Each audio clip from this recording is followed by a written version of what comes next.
On enchaîne notre testing musculaire et cette fois-ci on va parler du muscle grand fessier, gluteus maximus en latin. Donc le grand fessier, comme vous le savez tous, est un muscle qui fait partie de l'éventail fessier et c'est un muscle qui occupe une place assez importante au niveau de la région coxo-fémorale et c'est un muscle qui s'insère ou c'est un muscle qui est constitué de deux plans si vous voulez, un plan superficiel et un plan profond. Donc, on va citer rapidement ces insertions, son origine, sa terminaison. Donc, c'est un muscle qui a des insertions au niveau de la crête sacrale médiane, au niveau du quart postérieur de la crête iliaque, au niveau du ligament sacro-tubéral, au niveau du ligament sacro-sciatique. C'est un muscle qui a une insertion aussi au niveau de la fosse exopelvienne, bien sûr par d'autres plans. Et c'est un muscle qui a une insertion, plutôt une terminaison fibreuse et squelettique, osseuse. Bien sûr, c'est un muscle qui se termine sur le tenseur du fascia lata, formant ce qu'on appelle le deltoïde fessier de Farabeuf. Et il a aussi une insertion osseuse au niveau du versant latéral de la trifurcation de la ligne âpre, au niveau du fémur. L'action de ce muscle grand fessier, c'est l'extension de hanche. C'est un muscle extenseur de hanche, bien sûr avec une petite composante de rotation latérale. Aujourd'hui, on va tester ce muscle grand fessier sur son action entre parenthèses principale, qui est l'extension de hanche.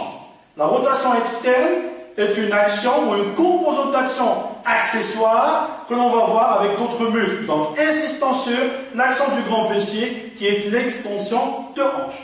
Commençons toujours, comme c'est l'habitude, comme à l'habitude, par la cotation 3. Cotation 3, sans vous rappeler que c'est une cotation qui doit se faire contre pesanteur. Donc, mon patient sera installé en position du procubitus. Autrement dit, en position du décubitus ventral. En ventral. Donc, pour ce faire, j'aurai besoin d'un plan de travail. Je vais baisser le dossier de la table pour le confort de mon patient. Avant de mettre ou d'installer mon patient en procubitus, je vais veiller à ce que ce coussin soit positionné en dessous des épiniliaques antéro-supérieurs du patient, de la hanche, du bassin. Pourquoi? Pour pouvoir entretenir et empêcher une exagération de la lordose lombaire. Autrement dit, il va falloir délourdoser et ne pas trop combrer la région lombaire.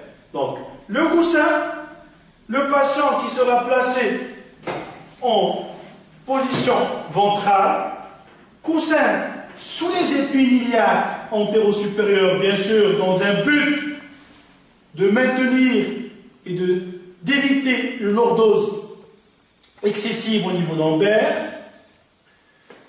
Le front du patient peut reposer sur les faces dorsales de ses mains, pour son confort bien sûr. Et bien sûr, on va insister sur l'action de l'extension de hanche. L'évaluateur doit être placé homolatéralement par rapport au muscle à tester. Afin d'éviter une compensation ou afin d'éviter qu'il y ait participation d'un autre muscle qui a aussi une composante d'extension de hanche que vous connaissez tous et qui sont les ischio-jambiers, comme vous le savez tous sur le plan anatomique et biomécanique, les ischio-jambiers qui constituent la loge postérieure de la cuisse, ils sont non seulement fléchisseurs du genou, mais ils sont extenseurs de hanche lorsque ces derniers sont en position longue, c'est-à-dire lorsque le genou est tendu. On parle plus de leur action de flexion, mais on parle de leur participation à l'extension de hanche. Donc, pour pouvoir concentrer notre travail et notre évaluation sur ce fameux grand fessier, on doit mettre en insuffisance musculaire. On doit limiter la participation de ces ischio-jambiers par un geste simple qui est la flexion du genou. C'est-à-dire fléchir ou plier au préalable le genou afin de rapprocher les insertions des ischios, afin de tester à 100% le grand fessier, que le travail soit surtout concentré au niveau du muscle grand fessier. Cotation 3, je reviens à la cotation 3. Patient ventrale. Le front du patient qui repose sur les faces dorsales de la main, qui n'est placé homolatéralement ou contralatéralement à hauteur du bassin. On demande à notre patient de faire une extension de hanche sur un genou fléchi. Et j'insiste sur le fait de fléchir le genou pour pouvoir limiter la participation des ischio-jambiers.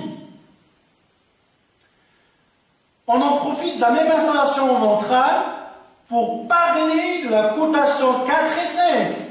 La seule différence entre la cotation 3, 4 et 5, ils ont un point commun qui est le travail contre pesanteur, mais pour la 4 et la 5, il va falloir rajouter les résistances. Donc on commence par la cotation 4, patient toujours sur un patient ventral qui n'est positionné homolatéralement. La résistance contre l'extension de hanche sera placée au niveau du tiers, je dis bien le tiers distal de la face postérieure de la cuisse, à hauteur du creux poplité, sur un genou qui est toujours fléchi. Et vous savez bien sûr le pourquoi de la chose. Donc, je résiste tiers distal à proximité du creux poplité en appliquant une résistance d'intensité moyenne et je demande à mon patient de faire le mouvement d'extension de hanche et puis par la suite, une fois le mouvement réalisé dans tout le secteur articulaire, il va falloir comparer avec le côté opposé.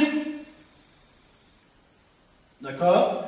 Et bien sûr, quand le mouvement est réalisé dans tout le secteur contre une résistance moyenne, quand, d'une façon comparative, on peut juger ou confirmer que le muscle est coté à 4. Pareil pour la cotation 5, la seule différence c'est au niveau de l'intensité de la résistance qui doit être beaucoup plus importante et bien sûr il ne faut pas oublier de comparer par rapport au côté opposé. Donc ça c'était la cotation 3, 4 et 5. Pour la cotation 2, c'est très simple, il va falloir éliminer la pesanteur, travailler en apesanteur. Donc le meilleur moyen de coter ou de tester le grand fessier à 2, c'est de placer votre patient en décubitus latéral. Toujours veiller au confort du patient. Un coussin sous la tête. C'est un muscle extenseur. Il faut veiller à mettre en insuffisance musculaire les ischio-jambiers en fléchissant le genou. L'évaluateur sera placé devant ou derrière, de préférence placé devant pour ne pas gêner le balayage articulaire, le mouvement d'extension de hanche. Donc de préférence, l'évaluateur doit se mettre devant le patient.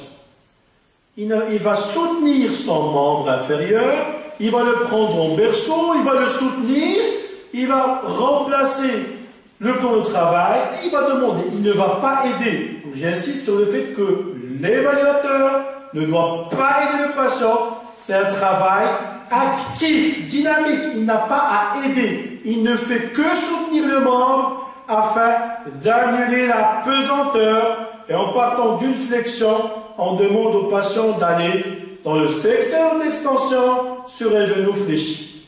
Mouvement réalisé dans tout le secteur articulaire, muscle grand fessier, côté A2.